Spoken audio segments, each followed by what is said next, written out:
जब भी ज़मीर और ज़र्फ का सौदा हो दोस्तों, जब भी ज़मीर और ज़र्फ का सौदा हो दोस्तों, कायम रहो हुसैन के इनकार की तरह। सर, ये वक्फ तरमीमी बिल भारत के गयूर मुसलमानों के ईमान पर, इबादत पर एक हमला है। नरेंद्र मोदी की हुकूमत ने इस मुल्क की सबसे बड़ी अक़लियत के खिलाफ एक ऐलान जंग कर दिया और ये जंग ना सिर्फ मेरे जिस्म पर है, बल्कि मेरी आज़ादी पर, मेरी समाजी और माशी मार्जिनलाइजेशन पर है, मेरी शहरियत पर है, मेरे मदरसे, मस्जिदों, खानखाहों और दरगाहों को निशाना बनाया जा रहा है। और ये हुकूमत सच्चाई को नहीं बयान कर रही है कि ये तरमीमी बिल से मुसलमानों का तहफ़्फ़ुज़, तरक्की और गुर्बत का खात्मा होगा। ये सरासर झूठ है। सर, अगर आप आइन के आर्टिकल 14 को देखेंगे तो उसमें लिखा हुआ है इक्वल प्रोटेक्शन। अब आप देख लीजिए सर के हिंदू, सिख और जैन को और बौद्ध को उनके एंडोमेंट में तहफ़्फ़ुज़ मिलेगा क्योंकि उनका एंडोमेंट बाय यूजर बरकरार है और उनका एडमिनिस्ट्रेशन उनके हाथ में होगा। कि गैर हिंदू या गैर उनके मजहब का आदमी दान भी दे सकता है उनके लिए, और एंडोमेंट बोर्ड का तहफ़्फ़ुज़ भी मिलेगा क्योंकि उसके ऊपर ओवरराइडिंग क्लॉज अप्लाई नहीं होगा, लिमिटेशन का कानून उस पर अप्लाई नहीं होगा। उसके बरक्स ऑपोजिट आप देख लीजिए, मुस्लिम वक्फ को वक्फ बाय यूजर निकाल दिया गया। एक मुस्लिम वक्फ की जायदाद पर कब्जा होगा, लिमिटेशन लगेगा तो जो एनक्रोचर है, जो खाबिज है, वो रातों रात मालिक बन जाएगा और एक गैर मुस्लिम वक्फ बोर्ड को एडमिनिस्टर करेगा। ये आर्टिकल 14 के इक्वल प्रोटेक्शन का वायलेशन। अब आर्टिकल 14 में सर इक्वालिटी बिफोर लॉ भी है और उसका कैसा वायलेशन हो रहा है कि कोई आर्बिट्ररी स्टेप नहीं ले सकता और कोई भी ऑफिशियल किसी भी तरीके से गलत आर्बिट्ररी फैसला नहीं लगा। यहां पर आप एक डेजिग्नेटेड ऑफिसर को रखकर वो फैसला लेगा कि ये जायदाद वक्फ की है, गवर्नमेंट की है। क्या ये प्रिंसिपल्स ऑफ नेचुरलिटी के खिलाफ नहीं है जिसका तकर्रुर एग्जीक्यूटिव करती है? ये हमारे theory of separation of powers Bharat के आइन का बेसिक स्ट्रक्चर का हिस्सा है। क्या इसका वायलेशन नहीं है? सर, आर्टिकल 25 का वायलेशन कैसे है कि आप मुसलमानों से वक्फ बाय यूजर छीन रहे हैं और फिर आप कर्ब कर रहे हैं वक्फ वाल औलाद को, मगर वहीं पर दूसरे धर्म के मानने वालों को उनके मजहब पर चलने की पूरी इजाजत है। लफ्ज जो आर्टिकल 25 में इस्तेमाल हुआ सर, वो इक्वली एंटाइटल्ड, यहां पर मुसलमानों के इक्वल एंटाइटल्ड नहीं हो रहा। अभी हम गृह मंत्री का, वजीर दाखिला का यहां पर उनका हमने तकरीर सुनी, यहां पर वो ये कहते हैं, वजीर दाखिला, शायद वो कटमुल्ला की जबान ना कह दें, वजीर दाखिला कहने पर वजीर दाखिला ने अपने बयान में कहा कि बोर्ड और काउंसिल जो होगा वो माने वक्फ इस्लाम से अलग है। सर, अगर ये बात सच है आपकी तो फिर आपको ये कानून बनाने की जरूरत ही नहीं है, आप एक नॉन स्टैट्यूटरी बॉडी बना दीजिए। ये जो कानून बन रहा है ना सर, ये आर्टिकल 26 इसका सोर्स है और आर्टिकल 26 जब इसका सोर्स है तो आर्टिकल 26 का ABCD क्या कहता है कि रिलीजियस डिनोमिनेशन को अपने मजहब के अफेयर्स खुद चलाना, मूवेबल इमूवेबल प्रॉपर्टी को लेना और एडमिनिस्टर करना। जब हिंदू धर्म को, बौद्ध धर्म को, सिखों को यह राइट दिया गया है तो आप कैसे मुसलमानों से छीन रहे हैं? तो यह आर्टिकल 26 का ग्रेव वायलेशन है। तो सर, अब वक्फ बाय यूजर का मामला देखिए, मिनिस्टर साहब ने कहा कि एंक्रोचमेंट हो रहा है, 17,000 एंक्रोचमेंट हुए हैं। तो यही नरेंद्र मोदी की हुकूमत ने 2014 में उस वक्त के मंत्री ने एक Waqf properties eviction of unauthorised occupants bill को इंट्रोड्यूस किया। आपने विड्रॉ कर लिया 2024 में उसको। क्यों विड्रॉ किया सर आपने? जब आप मान रहे थे कि एंक्रोचमेंट हो रहा है तो आपने बिल को विड्रॉ कर लिया।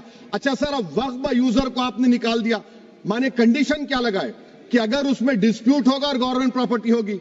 सर, डिस्प्यूट तो है। मिसाल के तौर पर मोहिबुल्लाह साहब जिस मस्जिद के इमाम है, पार्लियामेंट के सामने मस्जिद है सर, 123 प्रॉपर्टीज में मस्जिद है, डिस्प्यूट चल रहा है। कल कलेक्टर या डिस्ट्रिक्ट ऑफिसर बोलेगा कि भाई साहब ये गवर्नमेंट प्रॉपर्टी है, स्टिकर लगा दिया जाएगा, मस्जिद बंद, गवर्नमेंट प्रॉपर्टी हो गई, होगी ना सर? अब ये बताइए, आप जब से यहां पर पूरे बीजेपी रूलिंग पार्टी हमको ज्ञान दे रहे हैं कुछ नहीं होगा, कुछ नहीं होगा, मैं दलील के साथ बता रहा हूं आपको ये मस्जिद दिल्ली गवर्नमेंट बोलती हमारी है, वक्फ दिल्ली वक्फ बोलता हमारी है। तो सर वक्फ बाय यूजर, अगर मैं अपनी गवर्नमेंट के खिलाफ वक्फ बोर्ड वक्फ बाय यूजर इस्तेमाल नहीं करेगा तो क्या है सर? अच्छा, ये अमेंडमेंट जब हो जाएगा तो मुझे कहने दीजिए सर, सिर्फ प्राचीन मंदिरों की हिफाजत होगी, मस्जिदों की नहीं होगी। अब सर आप आ जाइए, अगर डिस्प्यूट मेरा एंशिएंट मॉन्यूमेंट से वक्फ का, एक मिसाल दे रहा हूं, दिल्ली में 172 वक्फ प्रॉपर्टीज एएसआई कंट्रोल में है, मैं तो हार ही गया वो, क्योंकि मेरे पास डॉक्यूमेंट नहीं है। आप कह रहे हैं कि डॉक्यूमेंट चढ़ाओ। अगर मेरा गवर्नमेंट से डिस्प्यूट चल रहा है, मैं तो क्लेम ही नहीं कर सकता, क्योंकि आप जज बनेंगे, आप ही फैसला करेंगे, और जब तक आप फैसला नहीं करते वो वक्फ की प्रॉपर्टी नहीं होगी। वो प्रोविजन डाल दिया आपने। अच्छा, अगर मेरा डिस्प्यूट एनक्रोचर से होगा सर, तो एनक्रोचर में तो आपने तो 107 को डिलीट कर दिया। आप रातों रात खाबिज को, एनक्रोचर को मालिक बना रहे हैं। सर मैं ये पूछना चाहता हूं आपके जरिए हुकूमत से, एक मुंबई में एक बहुत बड़े दौलतमंद है, खोजा बरादरी का यतीम खाना था, उन्होंने 2004 या 5 में 22 करोड़ में खरीद लिया। वो केस सुप्रीम कोर्ट में, क्या आप उनको मालिक बनाना चाहती है लिमिटेशन एक्ट अप्लाई करके? हमको बताइए, हम जानना चाह रहे हैं। और सच्चर कमेटी ने सर 2007 में कहा कि दिल्ली के 123 प्रॉपर्टीज की मार्केट वैल्यू 6000 करोड़ की। आज हम 2025 में आ गए, क्यों आप उन प्रॉपर्टीज के खिलाफ पड़े हुए? 1976 में उस वक्त के वजीर आजम इंदिरा गांधी लेटर लिखा, इसको आप दे दीजिए, मगर आप उसको मानने को तैयार नहीं है। तो सर और एक जो झूठ फैलाया जा रहा है, management, empowerment, efficient development. Sir this bill takes any management from the hands of Muslims, disempowers the waqf in comparison to any other stakeholder, takes away the efficiency of administration and hampers development. Waqf disempowerment in the name of efficiency, inefficiency is being created. The progress of development from pre-independence till today is sought to be destroyed. Sir अभी हमारे home minister साहब ने फजल पुकाया case का जिक्र किया। Sir मैं आपसे गुजारिश करूंगा कि होम मिनिस्टर जरा अच्छे लोगों को रखकर इंफॉर्मेशन ले। फजल पुकाया का ऑबिटर क्या है? इट इज ऑबिटर, वो रेशियो डिसेंडेंटाई नहीं है जो आपने कहा है। अच्छा सर, शेड्यूल ट्राइब के बारे में कहा, क्या शेड्यूल ट्राइब में मुसलमान नहीं होते? शेड्यूल कास्ट में नहीं होता मुसलमान, शेड्यूल ट्राइब में मुसलमान होता। तो क्या आर्टिकल 25 मेरा चला गया, आर्टिकल 26 चला गया, आर्टिकल 14 चला गया, 15 चला गया, 29 चला गया? लक्षद्वीप का एक मुसलमान एमपी है, क्या उसको राइट नहीं है क्योंकि ट्राइबल है? क्या कह रहे हैं आप? इस ऐवान को क्यों गुमराह कर रहे हैं आप शेड्यूल ट्राइब के नाम पर? सर और एक चीज जो आपको बता रहा हूं सर, अब आप जब आर्टिकल 26 से मेरा सोर्स है, तो आप सेंट्रल वक्फ काउंसिल में 22 में से 11 आप नॉन मुस्लिम को बना सकते हैं। रिलीजन न्यूट्रल आपने कह दिया, और आप बनाएंगे, क्यों बनाएंगे आप? स्टेट वक्फ बोर्ड में 7 नॉन मुस्लिम होंगे और 4 मुसलमान क्यों होंगे? क्योंकि आप लॉ में 95 में डायरेक्ट मैनेजमेंट में ले सकते 5 साल के लिए। आप वक्फ बाय यूजर को आप कलेक्ट डिस्ट्रिक्ट ऑफिसर बोलेगा ये वक्फ की प्रॉपर्टी नहीं है, तो वो वक्फ बोर्ड खामोश बैठ जाएगा, कुछ एक्शन ही नहीं लेगा, क्योंकि वो आपके प्यादे हैं। अच्छा, जब आप नॉमिनेट करेंगे सर मैं मोदी गवर्नमेंट के खिलाफ नो कॉन्फिडेंस ला सकता हूं, मगर वक्फ बोर्ड का चेयरमैन जो नॉमिनेट होगा उसके खिलाफ नो कॉन्फिडेंस नहीं ला सकते, हम बिल्कुल नहीं ला सकते। क्या मजाक है बताइए आप? ये डेमोक्रेसी है। नॉमिनेट भी स्टेट गवर्नमेंट करेगी, वो अगर डिक्टेटर बन जाएगा जैसा आज भारत में हो रहा है, तो वो भी नहीं हटेगा।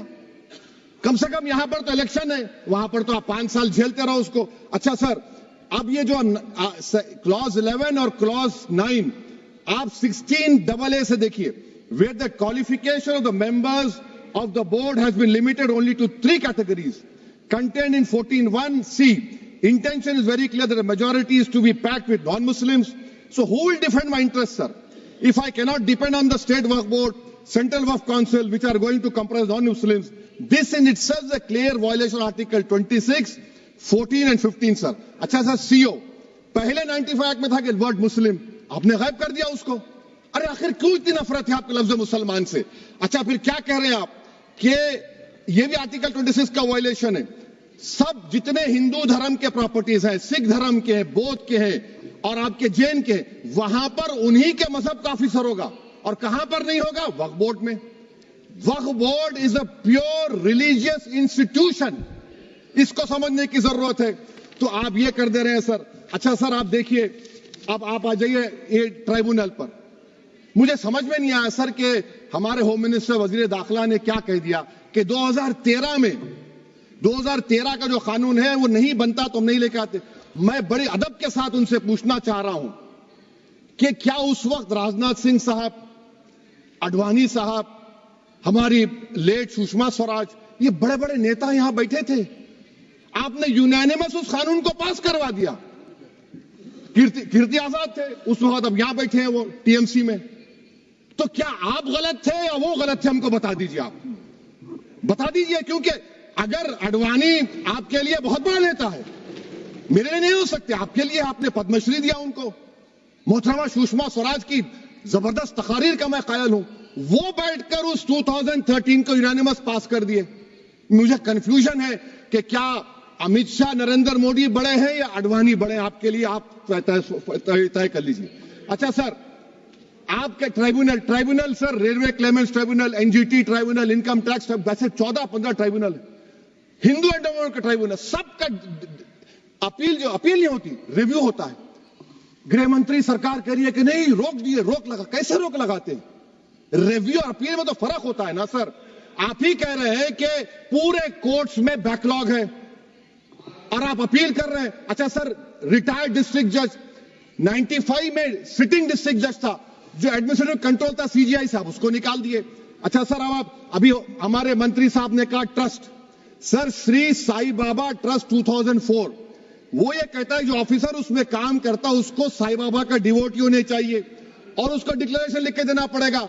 यहां पर हो रहा तो यहां पर क्यों नहीं हो रहा? अच्छा सर, आप फिर देख लीजिए, ये आपका हो गया सर। अब अमित शाह साहब ने सेक्शन 2A के बारे में कहा और उन्होंने इस बात का इकरार कर लिया कि दाऊदी बोहरा के लिए यह बनाया गया है।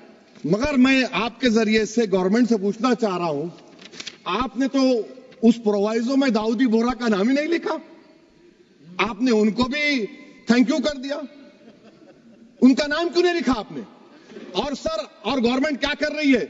आप मुस्लिम समाज में जो बेकार किस्म के लोग हैं उनको एक रास्ता बना रहे हैं, एग्जिट दिखा रहे हैं कि तुम्हें वक्त से बचना है तो तुम्हें ट्रस्ट बना लो। ये क्या कर रहे हैं सर आप? कम से कम उन दाऊदी बोहरा को आप दे देते। अच्छा sir, clause 3V section 36 clause 18 देख लीजिए। Oral waqf, oral appointment has sought to be discontinued even though it is recognized practice in Islam. Muslim personal law is recognized oral waqf and 1937 Shariat Application Act. Sir, आप clause 3(9) पर आ जाइए। 5 साल के लिए मुसलमान, मैं किरण रिजिजू से पूछना चाहता हूं, सर दाढ़ी रखे तो मुसलमान प्रैक्टिसिंग है या क्लीन शेव आपकी तरह है? तो बताइए हमको, प्रैक्टिसिंग क्या होगा? अच्छा, किसी को पकड़ के मॉब लिंच कर दिया और बोले कि JSR का नारा लगाया, और वो JSR का नारा लगाया तो क्या मुसलमान रहेगा? नहीं रहेगा। या फिर देश के प्रधानमंत्री ने कहा था कपड़े देखकर पहचानो, तो क्या कपड़े देखकर आप कह देंगे? अच्छा, अगर कोई क्रिश्चियन हिंदू धर्म कबूल करता है तो क्या वो मंदिर को दे सकता प्रॉपर्टी? फिर भारत के संविधान में आर्टिकल 300 क्यों है सर? राइट टू इक्वालिटी क्यों है? फ्रीडम ऑफ रिलीजन क्यों है? 5 साल कहां से लाएंगे? अच्छा सर, और एक चीज मैं आपको बोल के खत्म कर दूंगा सर। इस बिल में वक्फ औलाद का सर, इसमें आप देखिए clause 4(3)(2), the creation of waqf al-awlad shall not result in denial of inherent rights to heirs, including women heirs or the waqif or any other right of person. Sir, ये article 25 का violation है, शरीयत application act 37 का violation, article 300A का violation है। अच्छा, हिंदू धर्म में सेल्फ एक्वायर्ड प्रॉपर्टी को एक हिंदू, अब उसके फर्ज के 2 बच्चे हैं, वो एक को अपनी पूरी दौलत दे सकता है, कोई रोक टोक नहीं है। वो कहेगा नहीं मैं घर के बच्चों को नहीं दूंगा, मोहल्ले के गरीब को दे दूंगा, वो भी कोई रोक टोक नहीं है। वहां पर आपको बच्चों की फिक्र नहीं है। जब मैं अपनी प्रॉपर्टी को अल्लाह को मालिक बनाकर दे रहा हूं, आप कह रहे बच्चों की फिक्र नहीं है। इतनी मोहब्बत आप बिल्किस बानो से दिखा देते तो आपके लिए दुआएं देती आपके लिए। तो सर, आप दूसरी बात आप देख लीजिए सर, आखिरी बात कहकर मैं अपनी बात को मुकम्मल कर रहा हूं सर। नहीं खैर, मैं मुकम्मल कर रहा हूं। स्पीकर साहब बहुत टाइम दे दिए। सर आप देखिए, इसमें अमित शाह साहब बोले कि इतनी प्रॉपर्टीज का कब्जा हुआ, चोरी हुई, ये हुआ। सर क्लॉज 2652A सेक्शन, अगर कोई प्रॉपर्टी बेचता है 2 साल की सजा थी, आपने क्या कर दिया, उसको 6 महीने कर दिया। नॉन बेलेबल था, आपने बेलेबल कर दिया। सेक्शन 40 की बात करते हैं। सेक्शन 40 में सर हमको जो ज्वाइंट वर्किंग कमेटी का जो नोट्स दिए, उसमें मिनिस्ट्री ऑफ माइनॉरिटी अफेयर्स ने कहा कि 30 साल में 515 केसेस सेक्शन 40 के और सिर्फ 8 लोग कोर्ट को गए। वक्फ यूजर का कानून तेलंगाना आंध्रा में है, सेक्शन 40 का कानून तमिलनाडु 63 है, आंध्र प्रदेश में 43 है। और सर आप डायरेक्शन दे रहे हैं, अच्छा क्लॉज 4218B देखिए सर, आप रूल बना रहे हैं, कोऑपरेटिव फेडरलिज्म के खिलाफ है, इतना रूल बना रहे हैं। और आखिर में सर मैं आपको बताना चाह रहा हूं स्पीकर साहब, ये बिल का मकसद सिर्फ मुसलमानों को जलील और रुस्वा करना है, मुसलमानों को दूसरे दर्जे का शहरी बनाने का इनका मकसद है। सर अगर आप हिस्ट्री को पढ़ेंगे तो महात्मा गांधी उस वक्त के व्हाइट अफ्रीका में सफेद फम अफ्रीका के कानून को महात्मा गांधी ने कहा था कि ये मेरा कॉन्शियंस इसको मानता नहीं, मैं इस कानून को कबूल नहीं करता हूं। तो महात्मा गांधी ने क्या किया, उन्होंने उस कानून को फाड़ दिया। तो मैं गांधी की तरह इस कानून को फाड़ता हूं। ये अनकॉन्स्टिट्यूशनल है सर। इस देश में झगड़े पैदा करने का काम बीजेपी करना चाहती है मस्जिद और मंदिर के नाम पर, इसीलिए मैं इसका कंडेम करता हूं। और मैं आपसे गुजारिश करता हूं कि मैंने अपने 10 अमेंडमेंट दी हैं, आप इसको कबूल करिए सर, मुझे बोलने का मौका दीजिए और उस पर डिवीजन का मैं डिमांड भी करूंगा। Thank you sir.